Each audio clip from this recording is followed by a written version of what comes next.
Though yachting still holds significance in New Zealand today, its influence in New Zealand and the spirit in which building, sailing and racing yachts was done with decades ago has changed with the development of a modern world.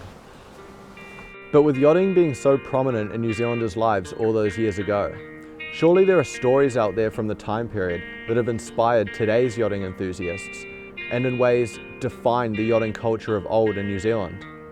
Well, there are.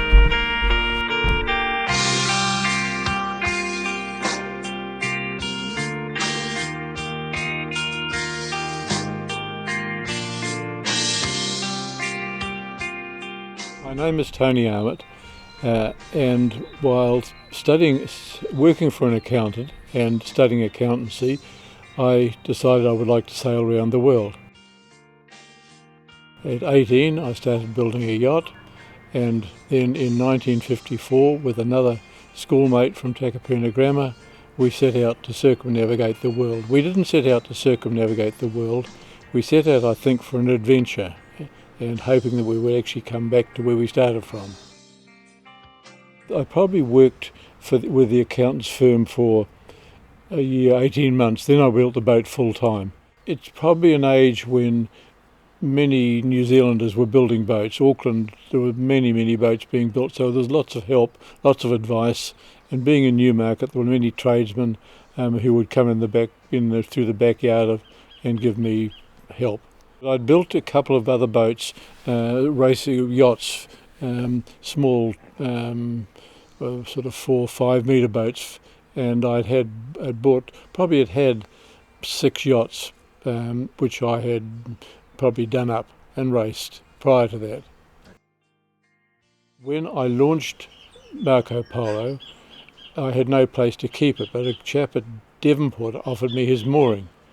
So the boat was moored there. It had only been in the water probably 3 weeks, and the mooring broke, and it blew up on the rocks. And luckily, the club members basically saved it. It didn't have any. I hadn't built any masts, but it smashed the rudder and part of the other parts of the boat. So the affinity with Devonport is I always felt I owed them something, because they basically saved my boat. My friend Tig, who was doing a farming course, we tended to gravitate toward one another, and he was free and had enough of farming, and he said, "Yeah, I want to come with you." Now he was smarter than I was, so I thought, now this is much better, because he'll be able to navigate, because it might be too much for me. I never felt as too young, probably as we both had a yachting background and had since the age of 12. We'd both sailed boats and been on boats. Boating, we'd never sailed further than up to the Bay of Islands, but it was as we have heroes as All Blacks, we had heroes of men who had sailed the Tasman. So probably sailing the Tasman was the first thing. I think when you are 20, 21, 24, you're invincible. So the fact of the weather we just took what came. At one stage in the middle of the Tasman, it's a gale, and we had boxes and boxes of chocolates people had given us. We had all the sails down, and the boat was just lying there with no sails, and the waves were washing over the top, and we could hear these waves crashing over the deck, and we were lying there with a box of chocolates between us, just trying to get through this box of chocolates in the day. Again, we didn't think any further than the top of Australia. We would never think about the Indian Ocean and 2 miles away. Thursday Island at the top of Australia was a sort of goal, and then I presume you just go to the next somewhere else. And from there, the next stop is South Africa. And we're getting on well. We go to Christmas Island, we go to Cocos Keeling, we go to Rodrigues, we go to Mauritius, and eventually we get to Durban. In our minds, we thought, we'll need some more money. We won't. We're doing all right, but we will need to get some more money because things will break, things will be worn out, and some things aren't good enough, they should be better. So we'll go to England. So from Durban, the wind then changes and you've got to beat into the wind and then the doldrums. And we beat into the wind for a week and we're not doing very well at all. And then we know we've got the doldrums. And we thought, what are we doing this for? Why don't we go to America and work?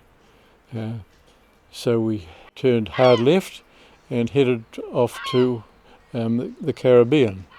Left the boat in a marina cum caravan park in Florida and hitchhiked to Canada, where we were going to work in the uranium mines because that was the biggest money.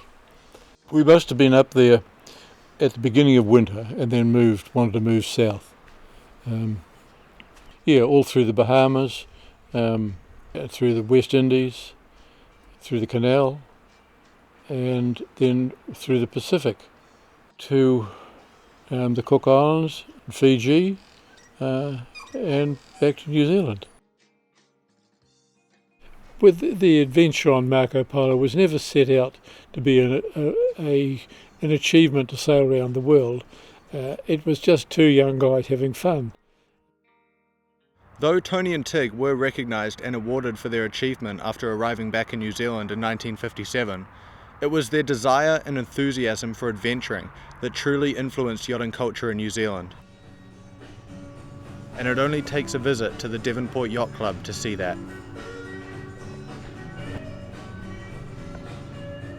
You always kind of hear the folklore of the people who kind of did it back in the day cruising when it was hard, like leaky old wooden boats.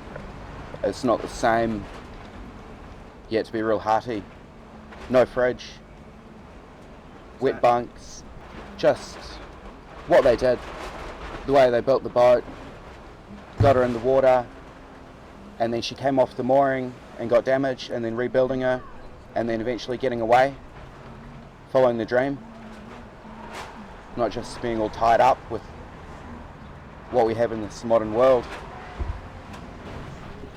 So we've got a few willicots based down here in Devonport. Ladybird's probably one of the most known willicots today. It was Peter Blake's family boat, but Peter Blake basically was inspired, I believe, and it's written in his book that he was inspired by Tony Armit with Marco Polo sailing around the world as a young man in the early 1950s. So, and Tony was a member of this club. He looked at ghosts. This is a Willicott Ghost 28-footer, and he asked Bert Willicott, the designer, to build him a 28-footer ketch-rigged, but with more beam and a little bit more draft than the Ghosts and the Natives, which is a 26-foot. And Bert designed a Marco Polo 28-footer, and Tony, as a young man, he was only about 19, built the boat, and then him and Tig Loe sailed around the world and inspired a lot of New Zealand amateur boat builders to build cruising boats and sail around the world, and Devonport Yacht Club is really the sort of the centre of that whole focal point in the 70s, 80s and 90s.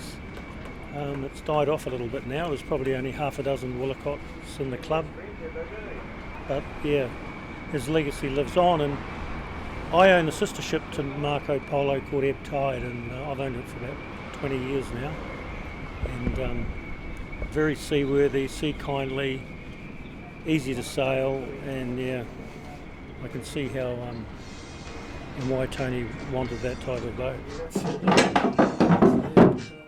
Although technology and social change has had an impact on yachting culture in New Zealand, the ways of the original yachting enthusiasts can still be found today.